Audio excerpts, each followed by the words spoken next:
పార్వతీపురం మన్యం జిల్లా సాలూరు పట్టణంలో సిర్లు పోతన్న ఎల్లమ్మ జాతర ఘనంగా జరిగింది. స్థానిక ఆచారాల ప్రకారం అత్యంత భక్తి శ్రద్ధలతో సిర్లి పోతన్న ఎల్లమ్మ జాతర మహోత్సవం అట్టహాసంగా ప్రారంభమైంది. వేలాది మంది భక్తులు పోతన్న ఎల్లమ్మను దర్శించుకుని మొక్కులు చెల్లించుకున్నారు. గ్రామ దేవతలకు జరిగే పూజల్లో భాగంగా మహిళలు పెద్ద ఎత్తున పసుపు కుంకుమలో వేపాకు సమర్పించి నైవేద్యాలు పెట్టి తమ కుటుంబాలను చల్లగా చూడాలని వేడుకున్నారు.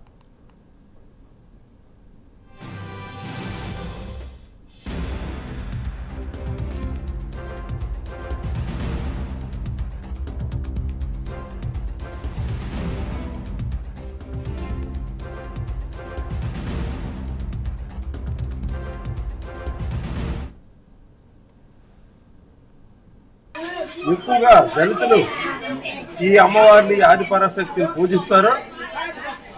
మన హిందువులు కాబట్టి మన మనోభావాలకు సంబంధించి మన హిందువులందరూ కూడా అధిక భక్తి శ్రద్ధతో పూజిస్తాం.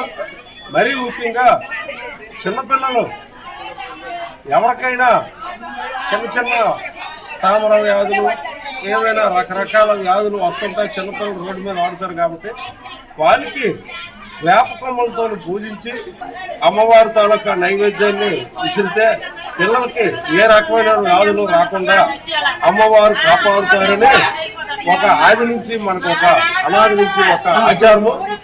ఆ ఆచార సంప్రదాయం చెల్లించి ఈ దేవుని ఊళ్ళో ఉన్నటువంటి హిందువులందరూ కూడా పూజిస్తారు.